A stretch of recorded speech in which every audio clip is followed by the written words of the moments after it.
What's up, Yuma? I'm Johnny Porter. And I'm Victor Calderon. So on today's program, we have Jazmin Zamundio from the city of Somerton. We'll find out what's going on in the city. And we also have Jonathan Athens from the Cocopah Indian Tribe. So stay with us for What's Up Yuma Radio, beginning right now on KOFA 94.7 FM. And streaming online at borderradioaz.org and on the KOFA app. You can also view our show on the Border Radio Facebook page and the KAWC YouTube page. And don't forget, you can reach out to us by email at whatsupyumaradio@gmail.com. What's Up Yuma is sponsored by High Tanks Brewing Company, serving up scratch-made food, craft beers, and experiences at 2 desert locations in Welton. More at hightanks.com. Chili from Philly. Nick Papa Giorgio from Yuma. What's up, Yuma? You're listening to another episode of What's Up, Yuma. I'm Victor Calderon.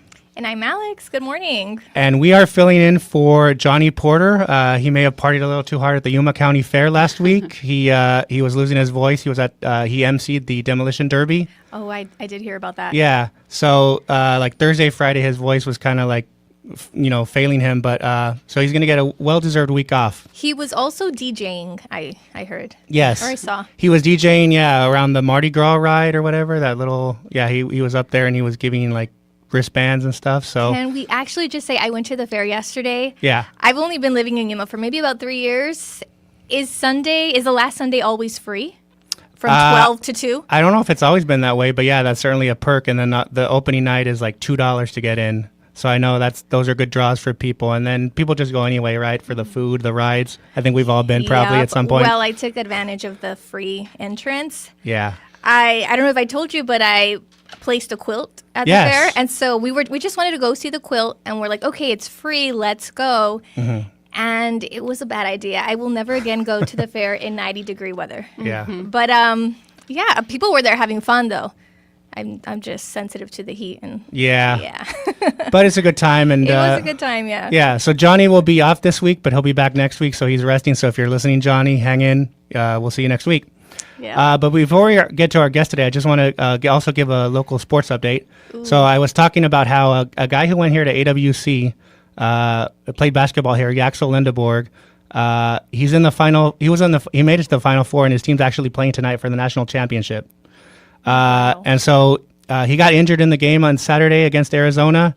Michigan beat Arizona, so that's the bad news for any Wildcats fans that are listening or watching.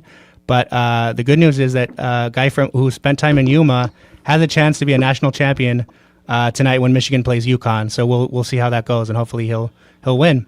That's amazing. What about the ladies? I did see that, UCLA was in the news? Yeah, so the women's Final Four and national championship was up in Phoenix real quickly. And then, UCLA won that. So they won that over South Carolina.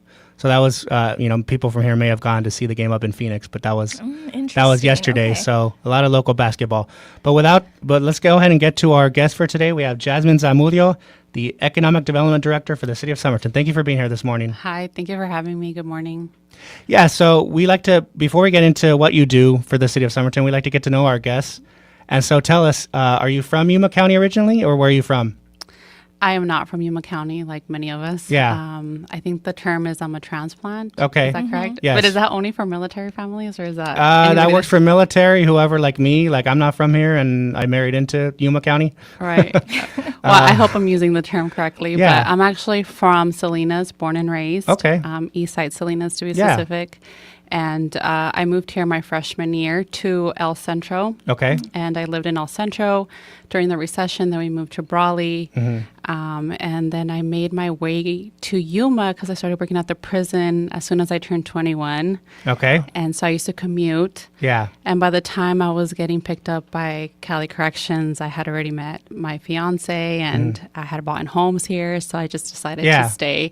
And it was the best decision I ever made. So going back to you're from Salinas. So was your family in agriculture? No, they weren't in ag. Okay. Well, my dad did work in ag, and I have family in ag, and I'm familiar with ag. Right. And to be from Salinas, ag. It's like the back of your hand. Yeah. But no, my family is not from ag. Like, they weren't commuting. They weren't doing the 6 months on and off transition. No, my family just Salinas started getting very, very violent, and so my family decided to move to El Centro, and the homes were cheaper at the time, so they made the investment to move to Southern California. Yeah, because we know that people that work in ag, farmers, farm workers, they commute. They're like either in Salinas or here in Yuma County, depending on the season. And I actually, my first news job out of college was in Salinas working for the Salinas, California newspaper. Oh, cool. And so I know that area very well, Monterey County, and so that's very close to my heart. But I know also that there is that sort of that gang, culture that is very prevalent in like the children of farm workers. But anyway, so you got to El Centro, and so what was that like? I mean, it's the transition. Similar communities. How old were you when you moved to El Centro? Well, I was a freshman, so I think that I was like 14, turning 15, because I didn't have a quinceañera because I didn't know a lot of people here. The transition was different. The culture is different. What school did you go to? I went to Southwest. Okay, cool. I graduated from Calexico High School. Okay, yeah. so I was supposed to go to Central High School, but then we moved to Calexico. Imperial County. So you're a border town girl? Yes, I am. Yeah. I'm not a border town girl, but I identify as a border town girl now. I live in San Luis, so I always resonate with other border town people. Yeah.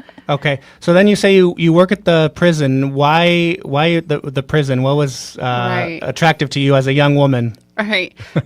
So I was a teen mom. I did have my son when I was 17 years old. I was a senior. And so very quickly I knew I had to settle into a career that can provide for me and my son. Sure. And I am very grateful for law enforcement, because law enforcement really can build that bridge between an education and having a good life. And at the time I was working on my associates and I could still apply. It's a pretty stable job. At the time, California Corrections wasn't hiring. There was a freeze. This is back in 2011, 2012. And so I applied for a friend from Salinas actually told me about the prison hiring here in Arizona, in Yuma, and how there's vans that commuted workers from California to San Luis to the prison. And so I applied and I got in. And despite the misconceptions in the prison, I loved working there. I loved the people. I loved the experience. I always tell people I'm not well-traveled, but I'm well-cultured with a vast variety of people and getting to meet people from different backgrounds. Like prior to me working in the prison, I didn't even know what Muslim was or what Ramadan was. And you get exposed to so many different people in the prison. And I really, really enjoyed my time there. I'm very grateful for it. So you're saying it's not like like they show on the TV where there's gang fights going on? Oh, absolutely there is. Yeah. I'm looking at the positive side. Okay, sure. Yeah. You know what comes with the job at the end of the day. If you go into any law enforcement agency, there's always violence. And I'm very grateful that there is proper training for all agencies who provide good training, self-defense. I was actually a self-defense instructor, so I took that very serious. And there's absolutely dangers to everything, but it's great exposure to working with different types of people management, exposure to cultures, like I mentioned, and it really made me a well-rounded person working there. So you may have mentioned, but what titles did you have in the prison? Right, I was only a correction officer. I got offered sergeant position, but I never took it. I felt like I was too young at the time, I was only a self-defense instructor, and I was working towards becoming a firearms instructor, but around that time, that's when I left. Yeah. So how do you go from that to like city government? Right, that's a big transition. A little bit, or maybe you probably had something in between. So I ended up getting my master's, and then I was also at the time working on. I had a restaurant that I had opened, and I inevitably closed it during COVID. I really went in to owning a restaurant with $14,000, and I'm talking about a full-blown restaurant. Well, it wasn't full-blown. Let me retrace it. It's like a shop, a sandwich shop, a salad shop, your greens to be specific. And so it's not like a Dave and Buster's or something. Yeah. But as a small business owner, you got to like work and you got to, maybe get that business loan and get to hire employees maybe. I used my own savings. I didn't really know about loans. I didn't know what was available to the community. And I was pretty involved with attending city meetings and et cetera. And so I believe it or not, was not exposed to the resources out there, which was one of the reasons why I was so passionate when I applied for this position, because there are so many resources out there that's not being explored for small businesses. Yeah. And I'll be very frank, opening a business is the most confusing thing ever. Not because it's hard. There's just so many different agencies you have to go through, so many different steps that don't correlate with one another. Yeah. And you're just like, where do I go next? And you're really depending on guidance, and there's no guide. Well, there was no guidance.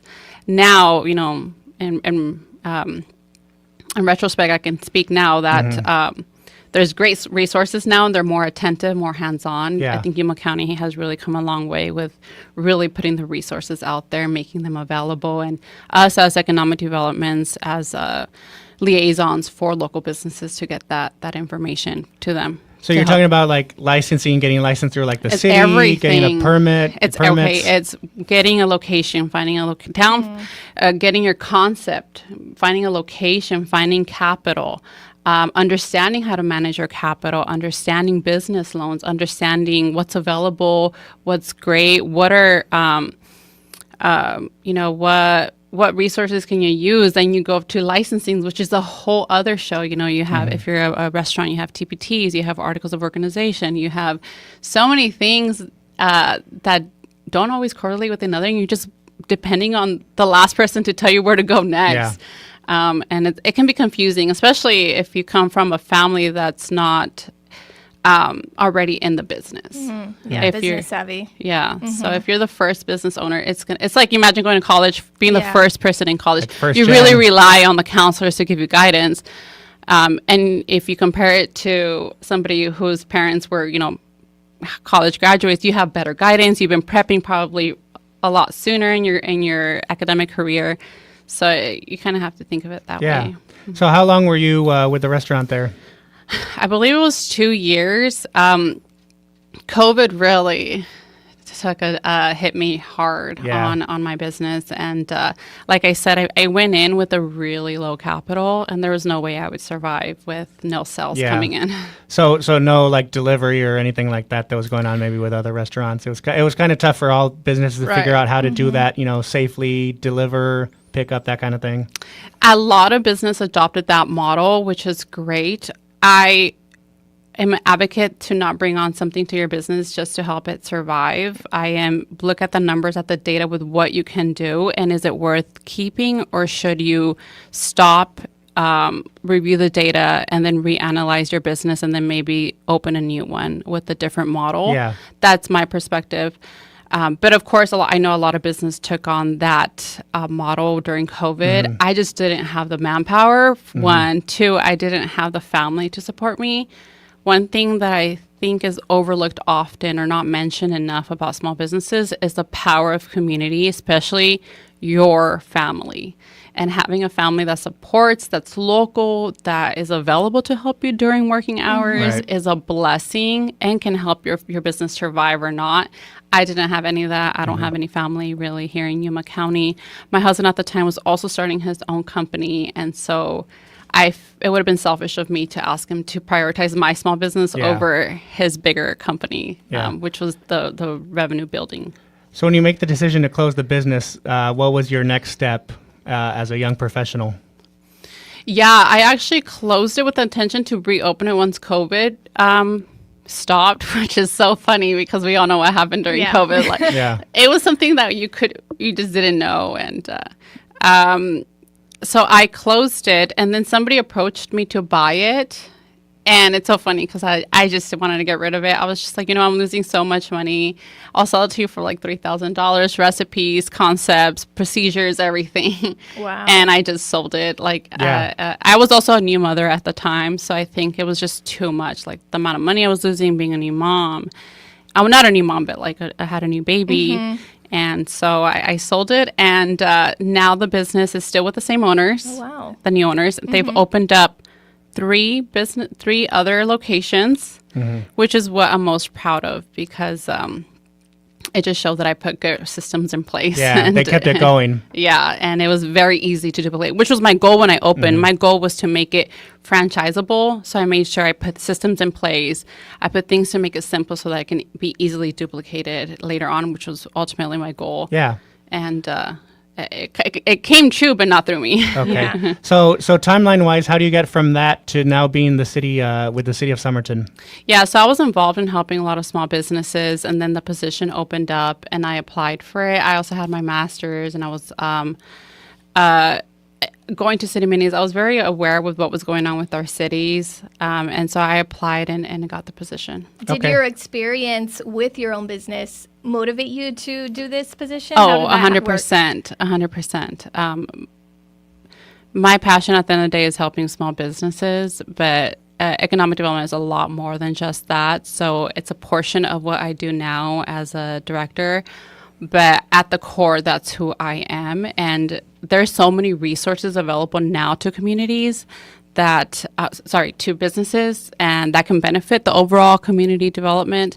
That it's transformed into something bigger than I could ever imagine in my position, and I'm so blessed to do it and to help small businesses. Yeah. So we're going to take a break right now, but when we come back on the other side, we'll find out more about what's going on in the city of Somerton. Yeah, for sure. All right. We'll come back with What's Up, Yuma.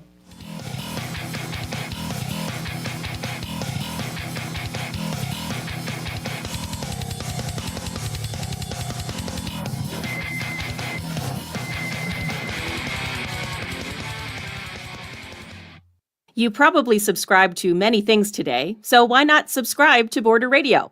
Unlike other services, we don't tell you how much to pay. You get to choose the amount that helps make the soundtrack of your day possible. Consider becoming a sustaining member with a donation of $10 or more per month. Visit borderradioaz.org to start your monthly donation right now. You're listening to 94.7 FM. The weather forecast for Yuma today is mostly cloudy, then gradually clearing with a high near 94 and a west-northwest wind around 5 to 10 miles per hour. Clear tonight with a low around 62. A proposed state legislation would allow nursing home residents to set up live video cameras in their own rooms. To read more, visit kawc.org/news. Stay tuned as What's Up Yuma continues on 94.7 FM, Cocopah Border Radio. Welcome to KAWC's The Hotspot. I'm Chloe Michael. And I'm Maya Manry. This week, we're seeing if a certain feeling is shared. Is the vibe off? I'd certainly say so. At the beginning of the semester, it was packed, but like half the people are not there. This show is available as a podcast or online at kawc.org under the shows tab. Bringing the heat to Yuma and La Paz, it's The Hotspot.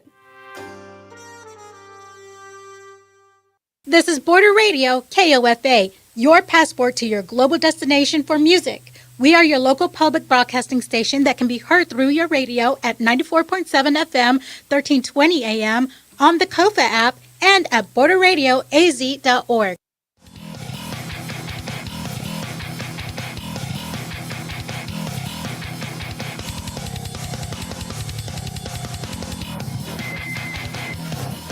But I wore a big one. All right. What's up, Yuma? Hard. I'm Victor Calderon, and we're here with Jazmin Zamundio, Economic Development Director for the City of Somerton. So you had a question, Alex? I did, but we can get to that later. I wanted to know, what is an Economic Development Director? What is like your day-to-day? Yeah, so we have 5 pillars, and let me digress. Yeah. Every community is different. We all serve to really help the overall economic profile of the business, which will help increase our tax revenue.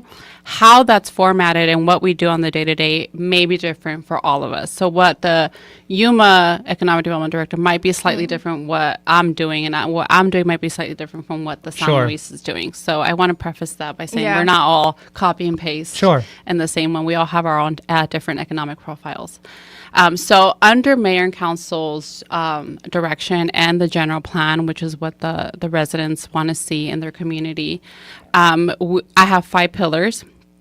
My main pillar is business attraction. So we want to attract more businesses to our community. The second one is business retention and expansion. So helping small businesses stay in Somerton and grow in Somerton. So that's where I come in with my experience with finding resources, being that liaison, guiding them, making sure that they're able to stay if they need help getting them the financial education they need and or finding business loans to make their business bigger. And the third one is, what's my third one? We can come back to that. Well, we have marketing. I won't name them in order, but we have marketing also. So under me, there's communications. So we handle all the social media. It's really about storytelling, making sure that what we are putting out there is the narrative that we want out there about our community, why people should move there. The other one is housing or infrastructure. So you can't have a thriving community if you don't have certain things in place underground. Yeah. So making sure that you identify those areas that have potential growth, and then working with council and per their direction, working with getting funding for it and making things happen. And it all connects with one another. Yeah. I know not too long ago, one of your campaigns was Best Little City for Business. What does that mean? How is business right now for Somerton? Well, it's actually amazing if you consider our population, which is only 14,000. We have businesses there for about 30 years, 25 years that have stayed and thrived. It really is a community that wants to support small businesses. And I think through evidence of how long some of the businesses have been there, it's evident that it could any business could survive there as long as the product is good and the family is determined to persevere through all economic changes. Yeah, I know. So you had a campaign to highlight these small businesses, locally owned businesses. Yeah, stay and grow in Somerton. And I think one of the ones you highlighted and we talked about was El Dragón de Oro. El Dragón de Oro. And that's probably one of the Mexican Chinese restaurant that's yes. probably been there like 25, 30 years. 30 probably? years. Yeah. 30 years, and they're thriving still. Yeah. It's a Chinese restaurant, but owned by Mexicans, of course, and they're doing great. I mean, they're always full. Yeah. And the family still owns it, still mom and pop owned. The original owners are still there every day, and they do pretty well for themselves. Very proud of them. So you were talking about you as a small business owner, you felt like you didn't get the information about the resources that you were looking for that you could have used. And so you have that now, that knowledge when you go to small business owners, whether they're businesses that have been there for 30 years and they're looking how to, stay open or a new business owner coming in. Yeah, so when I try to walk every month to visit all the businesses that are open. Some businesses are closed at night. I don't live in Somerton, so I will catch them where I can. I'll call them. I have a personal relationship with a lot of the businesses already where I can just call and text them and I don't have to go physically to them. A lot of them aren't there either. They're, at their other locations or in their other occupations. And I ask them how it's going. I ask them if there's anything I can help them with, any struggles they're facing, or I'll notice a decrease in, them being open or a decrease in attendees or whatever it may be. And I can offer different things to analyze the data before we go in and inject possible incentives that they can, or not incentives, efforts that they can look into or resources they can look into to help them revitalize or boost their business. Yeah. So I start with maybe like a Place Your Eye report, which GYDC helps me retract those reports, which kind of shows attendees' data, their behavior based off their cell phone usage, which is kind of scary because you think you turn off all the tabs to track you, but they're still tracking what you do, and they sell that data to Place Your AI or other AI agencies, and then we retrieve those reports and we can see the behavior of that specific business's customer behavior, and then we can analyze what we can do to help them boost their business, whatever it may be that's causing maybe like a slight decline in sales. So I know if you were to drive down Main Street right now, all the construction work that's like most visible is on the gas stations, right? Circle K and the Chevron that are on the way. McDonald's. What is on the way? Tell us. Let us know. What I can confirm right now, obviously Circle K, which we're all excited about. We're excited about. It's actually, add this, and it's going to be the first modern-looking Circle K, I believe, in Yuma County, if not all of Arizona. I'm not sure. So it's going to be very modernized, which is going to have a contemporary look to kind of match our city hall, which is really cool because we don't have like a CCNR in our community that I'm aware of, and so the fact that businesses want to come in and match our city hall, it's really great. What's the CCR for people that might not know? Yeah, it's like when you set a standard of what you want certain buildings to look like. So I don't know if I can't think of a city that might have this, but think of like certain cities where all the buildings are all contemporary, and you're like, there must be something. It's common in like Main Street. Yeah. For example, Yuma County Yuma Main Street here. Yeah. It has a certain look. You have to keep a certain look, Yeah. a facade. Okay. Yeah, the facade has to fit certain things, like, along with like the gardening or the landscape. Maybe they want only saguaro cactuses or poppies or something. I don't know. And certainly, as more and more people come through, obviously the gas stations are going to have more pumps, and I know that's an issue with like right now. There's only like 2 gas stations. There's only one gas station. Yeah, Circle the Chevron K. across the street. Yeah. Chevron. Sorry. Yeah, and it's limited. So we have a Circle K. We have a new Chevron. We have a McDonald's. We have a AutoZone, and other things coming that I can't confirm. And so, of course, that brings more jobs. People can, especially high school, students, if they want to get a summer job, they can look for those places as like a starting entry point into the business world. It definitely brings more jobs to the community. It also helps revitalize the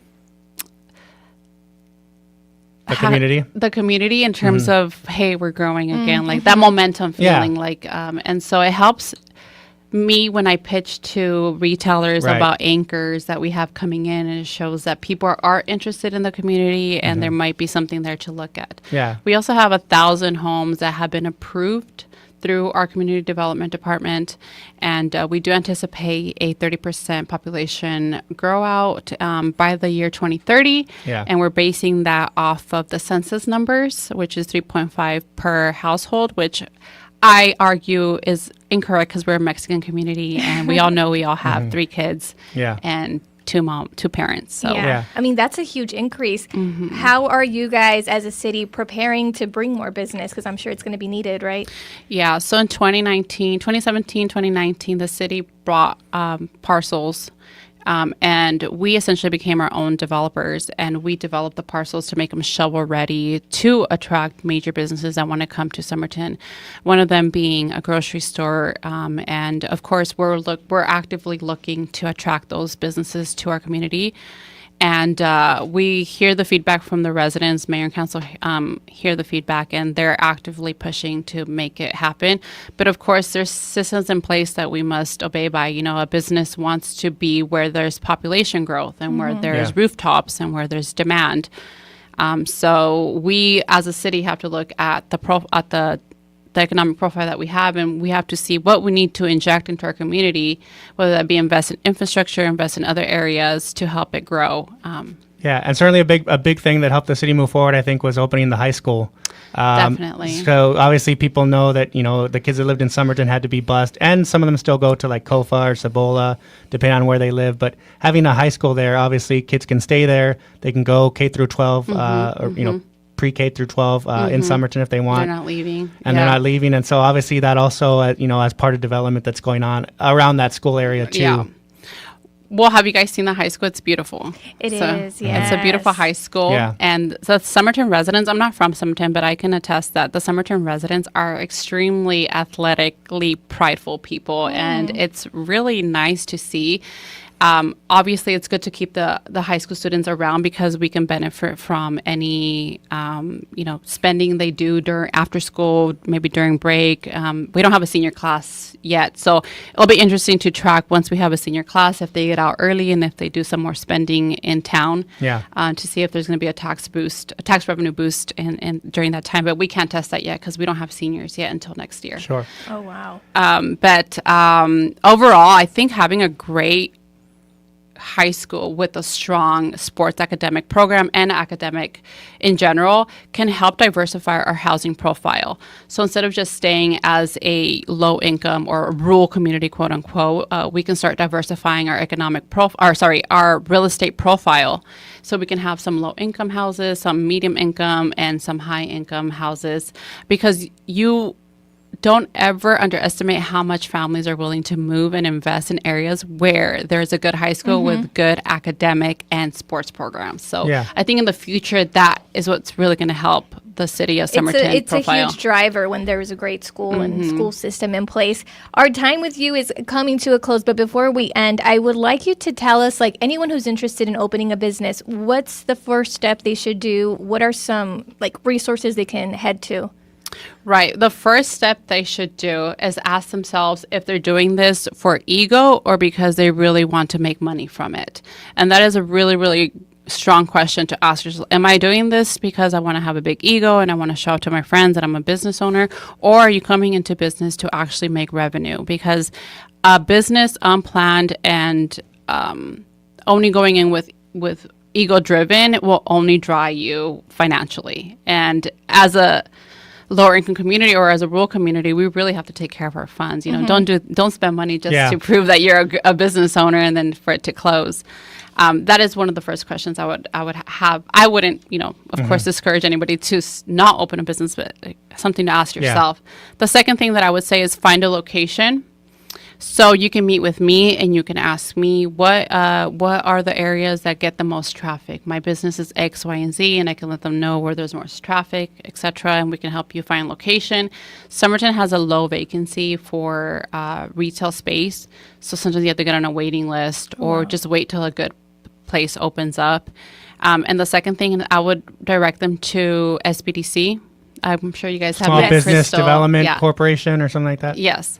And they're actually extremely hands-on, and they will walk you through all the process when it comes to applying for your LLC, opening your articles of organization, explaining to you what TPTs are, exposing you to workshops that are coming up so that you can start learning and exposing yourself to the business background of things. So last question before we go is give people the website for Save Somerton and like any social media you want to promote. Yeah, so you can follow us on our social media, which is somertonaz.gov, and we are always posting, and we love to hear feedback from our residents and anybody who loves visiting our city, what you would like to see. And attend your city council meetings, right? Yes, and attend our city council very important. meetings. Yes, very, very much so. All right, Jazmin Zamundio, Economic Development Director for Save Somerton. Thank you so much for being here. Thank you for having me. All right, and when we come back, we'll have Jonathan Athens from the Cocopah Indian Tribe on What's Up, Yuma.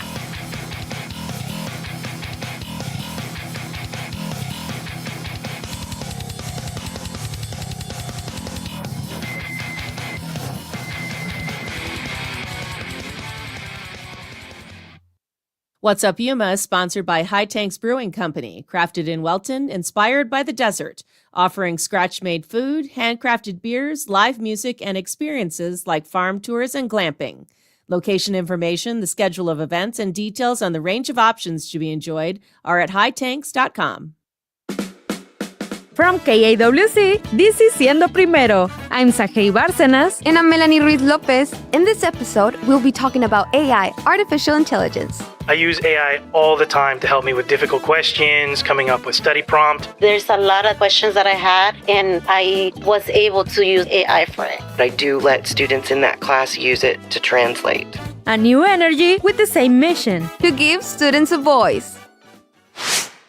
From KAWC News, I'm Cisco Stargazer. In early March, Tierra del Sol Elementary in Somerton had a special guest, Arizona Senator Mark Kelly. Kelly stopped by the school and visited with the school's robotics club, and they were eager to show him their work. It was really surprising that somebody from the government wanted to know about our robotics team, and it was really cool and I really loved it. That was Kendra Gonzalez, a 6th grader in a cyborg dragon. That's the team name the club competed with at a state tournament earlier this year. As the kids told Kelly, they use Legos to learn robotics. During the visit, the kids mentioned some concerns about finding work in the future. But Kelly said that despite this being a time of disruption, there is the possibility that our country and people will be wealthier and have more stuff to be able to afford their lives in the future because of the advancements that we're making in artificial intelligence, robotics. Robotics is a newer offering at Tierra del Sol, thanks to a 21st Century Learning Grant. From KAWC News, I'm Cisco Stargazer. San Luis Parks and Recreation is hosting an Earth Day celebration on Wednesday, April 22nd from 8:30 to 10 a.m. at Rotary Park on Garcia Lane. All ages welcome for a morning of fresh air, community, and giving back to our planet to make our environment greener and healthier for generations to come. Details at sanluisaz.gov/events. This is folk singer Michael Jonathan. Join us as we celebrate the music of your front porch with teenage guitar master and thumb-picking champion Isaac Beaver, and performing in the shadow of Bonnie Raitt, Magnolia Boulevard. Both artists, music, and conversation on this week's broadcast of the Wood Song Old Time Radio Hour. Tuesday evening at 7 on KOFA Border Radio 94.7 FM. Addie PAX hosts their annual 5K run and walk on Saturday, April 18th at the West Wetlands Park. Funds from the event will provide support and comfort for families with critically ill children, including navigating hospital stays, medical appointments, and daily life with a sick child. Details by searching for Addie PAX on Facebook.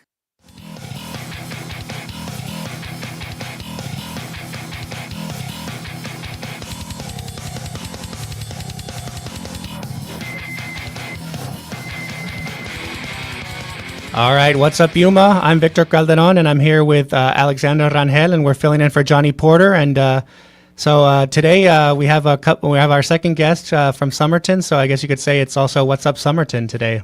It is. I know. So we have Jonathan Athens, the Director of Communications for the Cocopah Indian Tribe. Thank you for being here this morning. Thank you for having me here. It's a great day. And we got a lot to talk about. Where would you like to start? So first, we like to get to know our guests. And so I know you mailed me your biography, but tell our listeners, so where are you from originally? Columbus, Ohio.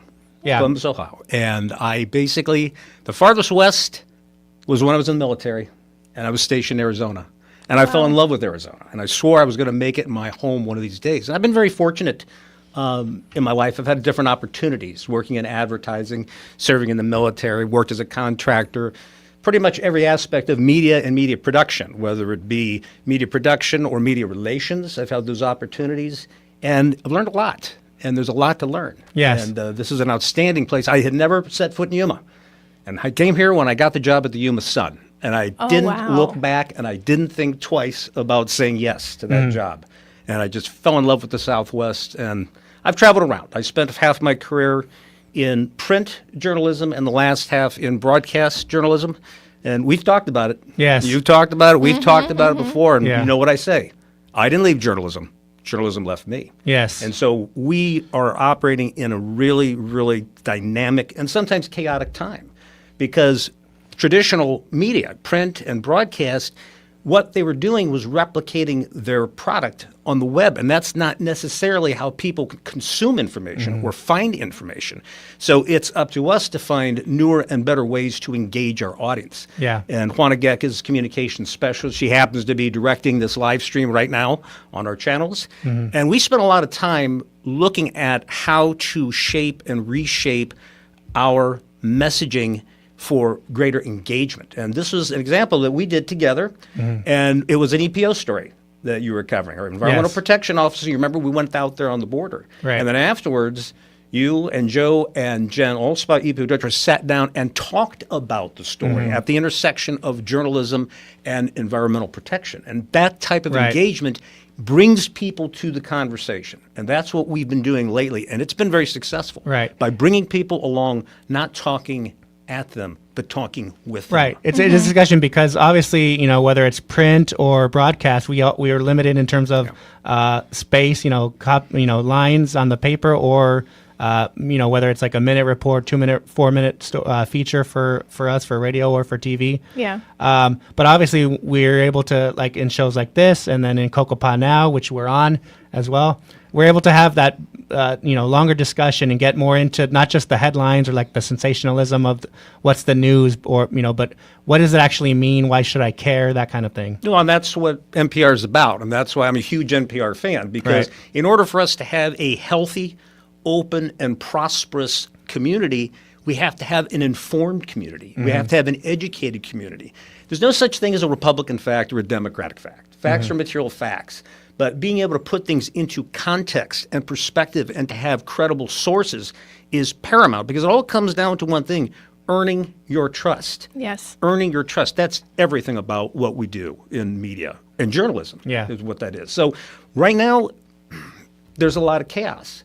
There's a lot of disinformation out there. And there's also a lack of editorial oversight. We need editorial oversight so we can see another perspective. Is there something that we didn't catch, something we didn't see, something we didn't know about? Right. And that's where editorial oversight is essential for what you do.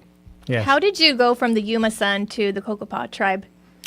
Slowly, quickly. It happened so fast. And I've been there sure 13 years now. You had to have their trust in some way, Yeah, right? yeah. How did that work? Well, I'm still there, 13 years. So Juana's going up on her 18 years at the end of April. So we've seen a lot, we've done a lot, we've accomplished a lot. It's been a great ride. It's been a great ride all the way down the line. And we've had great opportunities. And the reason is because we have the support of our administration, the department directors, and ultimately the Cocopah people, because that's who we're here for. And what we do is we tell their stories, and they tell their stories in their own words. Can you tell our audience what you do exactly for the tribe and what your day-to-day is like?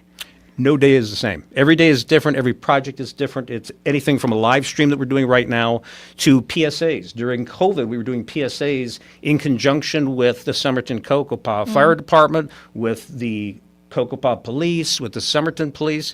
So everything shifted. When COVID hit, our workload didn't let up. It just shifted to all COVID messaging all the time. It varies what we do. Right. For example, the census in 2020, okay? We had Cocopah tribal members who were enumerators. We did PSAs with them. We did as live shots with them. We did a lot of postings. Here's what the end result was. For the first time in Cocopah's history of the census, we achieved 100% count. Every household was counted because they were Cocopah enumerators. We did the public service announcements. We did this, and we made it. I've run a lot of campaigns. Yeah. I've never seen one go 100%. So that goes to show you when you have the right engagement, when you have a clear message, Right. it can be effective, very effective. Right. And we know that, it's one thing for us or KYMA or the Yuma Sun to report on the Cocopah Tribe or any, local community, but you know your stories best. You obviously we know each other. We know you, but what I'm saying is, if you hear directly from the community, from the people, from the elders, in your case of the Cocopah, that's I think the most powerful, way to get the message out and to share those stories with, with everyone, with the greater community in Yuma. That's right. And I can tell you right now, when we look at the numbers, the number of hits that we get, all right, anything that has to do with culture, with Cocopah elders teaching culture, talking about culture, children learning about culture, those activities, and Miss Cocopah. And you interviewed our most recent Miss Cocopah, Josenta Miller. Josenta, and yes. so those are the stories that really hit the high numbers because of one thing. They're engaging. You're hearing it right from the people. Yes. And that's what it's all about. Yeah. So tell us how Cocopah now, how that got started. I assume you and Juana had a hand in that? We had one camera. One camera. It was a Canon Rebel. And that was it. Yep. And we did Everyone starts out with a rebel. Well, some people are rebels. Okay. So, yeah. At any rate, so we basically did a short video, and it was a event at the Quartermaster. And there were birdsong singers and dancers there, and they were good with going on camera. So we did a little video right there. And it started to pick up pace, started to pick up. And then we got more equipment. We got the equipment that we needed. And it just grew and grew. And again, because we have the support of the council and the Cocopah people, that's how we were able to succeed. They make that possible. Yes. And that's how this works. So we've got a lot of high-tech toys, high-definition cameras. A drone. We got a drone, yeah. Okay. And you saw us use that when we were out there with the ecological restoration project that you were reporting on. Yeah. So you're as good as you want to be. Was there something you had to do to kind of bridge the gap for the elders in the tribe? Listen is the whole key. One of the things we do, whenever we got a new reporter that came in, the first thing we would do is take him to the Cocopah Museum, and they would talk to Joe, okay, who is our museum manager. He's a Cocopah tribal member. And the whole purpose was get an understanding, learn about Cocopah. That's a wonderful place. Our museum tells the story. And when you look at this, you also come to the realization that 100 years ago is not that long ago. Cocopah celebrated their centennial of federal recognition 2017. They were recognized by President Woodrow Wilson in 1917. And so we had a huge event about that centennial. That's the amazing thing. You realize that the world isn't that big of a place. It really isn't. And 100 years is not a long time. Yes. So it's really a life-changing experience. You learn so much just by listening and looking. And so you mentioned that Jen Alspach and the environmental work, remind our listeners and viewers what the environmental work out in the Cocopah Tribe, what that is, what that looks like. Yeah, Jen is our environmental protection director, and she manages 12 grants. She has probably been the most proactive EPO director. We've had great EPO directors, and Jen really is passionate about what she does. And you'll get to see more of her.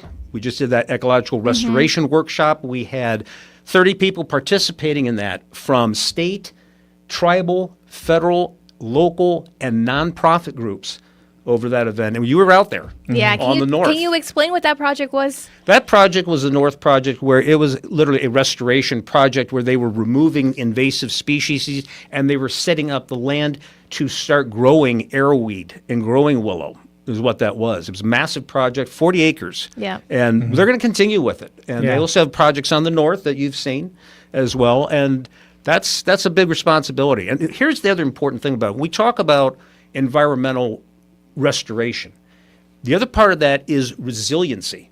To restore the land to what it was doesn't mean you dig and plant and water and walk away. You must keep it up. And part of keeping that up is the resiliency that what you have created, what you have restored, continues on for the years to come. That's partly what goes there. That's what's so critical about environmental restoration. And that class that we just had. And we had a lot of folks attended, 30 of them, exact. But we're hoping to get more next year. That was the very first time we did that. And we did that, it was with Jen and Fred Phillips Consulting. Fred has done a lot of work with Cocopah and other Native American tribes on restoration projects. Yeah. So we're going to take a break, and then when we come back on the other half, we'll hear more about what's going on at the Cocopah. Absolutely. All right. We'll come back on What's Up Yuma Radio.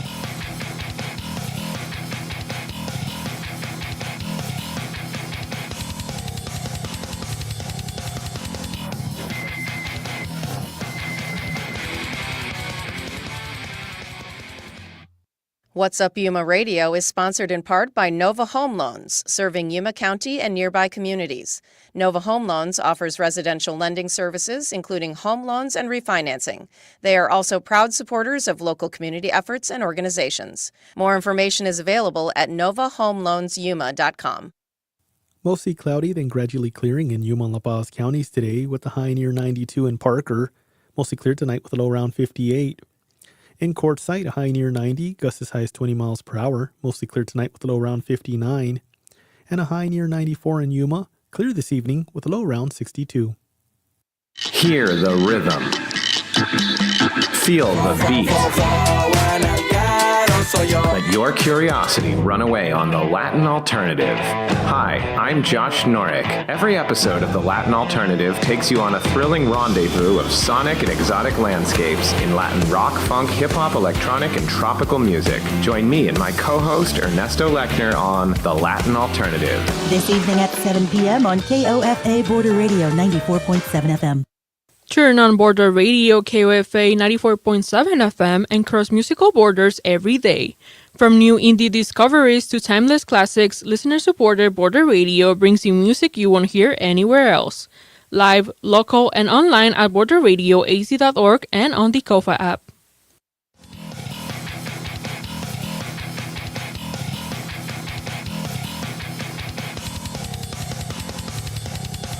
What's up, Yuma? I'm Victor Calderon, and we're back here with Director of Communications for the Cocopah Indian Tribe, Jonathan Athens. Thank you for being here. Thank you for having me. So we were talking about an event that happened recently at the Cocopah. You want to tell us about the active shooter training? Yes, this was the Active Shooter Incident Management. This is a FEMA class. It was held in the River Room at the casino in late February. It was 3 days. Wow. Intense training, hands-on in real time. We had 60 people participating in local, state, tribal, police, paramedics, and we did 11 different scenarios. They ranged from an active shooter event, a hostage event, and what's called a complex coordinated attack. That's basically terrorism, okay? And these were real scenarios that we played. Everyone had to play their role, and we had to do this in real time. And this gave us the opportunity to get better coordination. The more we did the exercises, the better everyone got at it. And it gives us a real appreciation as to what first responders have to deal with. What has happened here is with active shooters, with terrorism, police and paramedics and firefighters have had to change their strategy and change their tactics. The two most important takeaways from that is, number one, the biggest threat that we face is crime and the clock, meaning the crime that's happening and the time you respond. The faster and the sooner you respond, the better the outcome. The second concept behind it is this: stop the killing in order to stop the dying. That are the core principles that we were going through and those scenarios that we kept training on. And it was great training, and I think we're going to do more of it. I mean, we had really good turnout, and it was outstanding training. Everyone walked away having learned a lot on those days. Yes, very much so. And then we also wanted to talk about an event that's coming up, I believe, in a week or so, right? The Earth Day? Earth Day, third annual Cocopah Earth Day Festival. It's going to be Saturday the 18th, and it's going to start at 10, and it's going to close at 3. The reason we put on these festivals on a Saturday before the real Earth Day is we want as many people to have the opportunity to come out and have fun. It's free. And we do our part to put our money where our mouth is by reducing plastics, having healthy snacks. We have live music. We're going to have the Humane Society of Yuma. Also, they're going to be there with some furry four-legged friends who are looking for a home. We're going to also have Saddles of Joy out there with their petting farm. And we've got live bands. And again, it's free, it's fun, it's for the whole family. I want you to come out and enjoy yourself. And celebrate Mother Earth. Very much so. So in the time we have left, tell us what you've learned about yourself and the community working with the Cocopah Indian tribe. What we've learned is what we were talking about earlier is, we're an international community. When you look at Yuma County, we have two sovereign nations, Quetzal and Cocopah. Our proximity to the border, Mexico, we're not a single, we are several communities. There are a lot of communities here. We are an international community when you get down to it. And that's very unique. Very, very unique for Yuma. So looking at that, we've got a big future, and we're just trying to get to that next pillar. We've got 3 pillars to our economy, with government, with ag, and with tourism. And now keep looking, everybody working together to find that 4th pillar to the economy. And that's something that we're going to see how it's going to go. There's been this talk about the spaceport. That's one that's been discussed a lot lately. But I think there's a lot to be done and a lot that can be done. I think this is a very solid community where we are in it together. It's not just one group of people. It's all of us working together. Yes. Is there anything you want to mention about work that the Cocopah government is doing, like the tribal council, anything they're working on, or any partnerships or relationships with local officials, local elected officials in Yuma County? Yeah, we're finishing up a solar project. We've got a solar project that is going to provide clean electric power to all of our enterprises on the east. That's going to be coming up for about maybe a month or so. The other one is the new pavilion, the conference center that's being built right now next to the casino. We're going to be having a ribbon cutting for that. Oh, is that what it is? Yeah, okay. It's a huge facility. It's state-of-the-art. For the next 2 years, it's going to have public safety and public health-related activities, events, and trainings before it can get into more commercial activities and events. Okay. So right there, that's 2 major things that are coming up right now that, again, we move together. We move in the future together. Earlier, all of us. we were talking to the economic development director from Somerton. Does the city of Somerton growing more, does that also benefit you guys as a tribe? Do you guys work together? We're there together, hand in hand. They are partners, our community partners. We also have coming up, ready for this, the 25th anniversary of the Somerton Cocopah Fire Department. This is the only such MOU or partnership in the country. This is a sovereign nation, Cocopah, partnered with the city of Somerton. And beforehand, Cocopah had a volunteer fire department and Somerton had a volunteer fire department. But when they came together through a memo of understanding, it became a full-service, 24/7 fire department and paramedic. It's an amazing story. It's a great partnership, and it's made a difference. For everyone. So are there any dates for the 25th celebration and then the ribbon cutting? Are there dates for that? Do you know? We're at dates are going to be coming up for all that. But right now we got to wait and get things in order and get the last T's crossed and I's dotted before we can go forward with that. But that's what's on deck. And so as I've talked, I've reported before when I talked to the Somerton, Cocopah, and other fire departments, there's a county-wide mutual aid agreement because at least when the border was, busy and there were migrants, that, sometimes San Luis Fire would get called out to rescue a migrant or to, assist them. And so they were pulled off. But then if there's an emergency in San Luis, then it might be Somerton, Cocopah. It might be as far as Yuma. They have to share resources because they do have that turnover issue and hiring issue and retainment and recruiting and all that good stuff that one has to deal with when you have a fire department. Yeah, we have memos of understanding with all the different agencies. When we had the COVID, we were on the Yuma County JIC, Information Center. Okay, so we're a part of it. It's all integrated with everyone here. And that's what you need for public health and for public safety. That's critical. We can't cut corners on that. We simply cannot. You can also talk about the Together with Veterans, the stand down that happened recently. Yeah, Together with Veterans is a VA program that we partner with. And what that stand down was, it has an interesting history. It goes way back to World War I even, and to Vietnam War. And it has evolved in time, again, providing services for veterans. The first one for homeless veterans was done in, I believe, San Diego, and that was in the 80s. And so helping veterans navigate education, training, healthcare, banking, whatever it is that they need, we bring those resources together to meet their needs. It's a great thing to do, and it's going to keep going. It's going to keep evolving as we go, and that's the whole purpose of the program. Right. I know that the Cocopah do a good job in terms of reaching out to veterans and helping veterans with things like mental health, which obviously is very important for anyone, but also for veterans.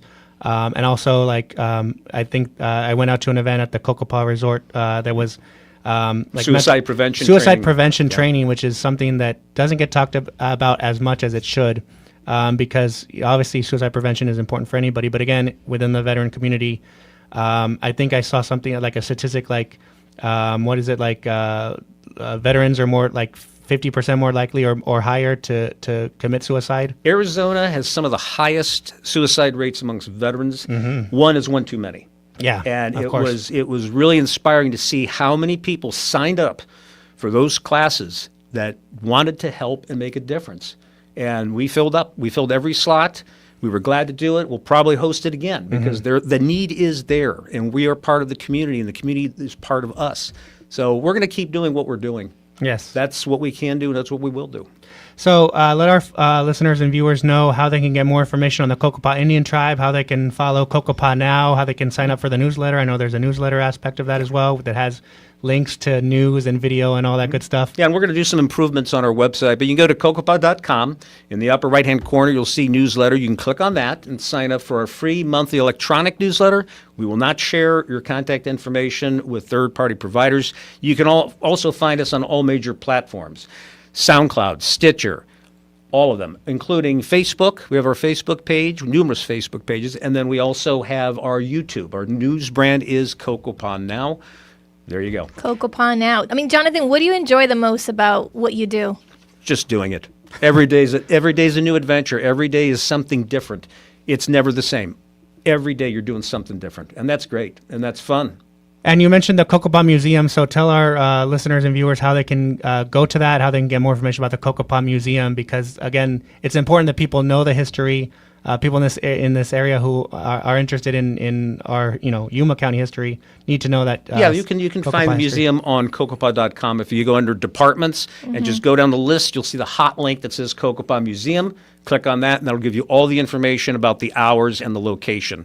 You can also call them and ask to have a reservation to come and visit and take a tour. And they don't charge for it.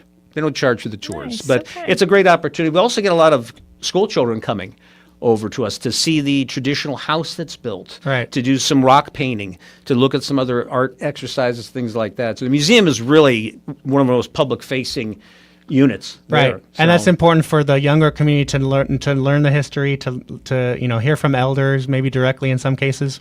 Yeah. Anything else you want to share about the Cocopah? Any events? Maybe Earth Day again. Well, Earth Day is coming up Saturday, April 18th from 10 a.m. to 3 p.m. on the West Reservation. Real easy to get there. Just take County 14th into Somerton. You'll see the Cocopah Water Tower, and you'll see the sign, turn on Center Road. You can't miss the community center. Is there a theme to it this year? Yes. In fact, it's very fitting. Water is life. It is. Very important, and very much so with right. with everything going on with the Colorado River and making sure Mm-hmm. we'll have that water we need. Well, thank you so much, Jonathan Athens you, from the Jonathan. Cocopah Indian Tribe, and thank you for you and the team and all the work you do. Well, thank you. And hey, I got to mention this. Yeah, go ahead. I like this little coaster here, but it's a little controversial because it says Yuma, Arizona. Cooler than you think. It wasn't that way before when we were having triple-digit temperatures. No. But it's still a cool coaster. Yes. Yep. And with that, we have to do the legal read. So What's Up Yuma Radio is a production of KAWC. We broadcast from studios in the Matador Activity Center at Arizona Western College in Yuma. We want to thank our engineer, Talon Gonzalez, along with Juan Garcia, Cecilia Holland Braithwaite, Anthony Ornelas, and Dave Reek. And you can find out more about KOFA at borderradioaz.org and on the KOFA app. Stay tuned for KOFA's Midday Music. On tomorrow's program, we will have Lori Franklin from the Yuma Police Department and also Laura Torres. She's with Campesinos Sin Fronteras. They help foreign workers in low-income communities in Somerton and San Luis. You can listen to the podcast version of our program and check out past episodes anytime at kawc.org/podcast/What's Up Yuma Radio. And thank you, Alexander, for being my co-host today. And I guess we'll be back tomorrow. Yeah, we will. All right. Thank you very much and have a good day, everyone. What's up, Yuma? What's up, Somerton?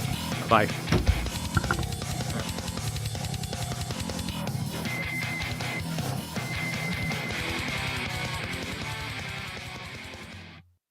What's Up Yuma is sponsored by High Tanks Brewing Company, serving up scratch-made food, craft beers, and experiences at 2 desert locations in Welton. More at hightanks.com.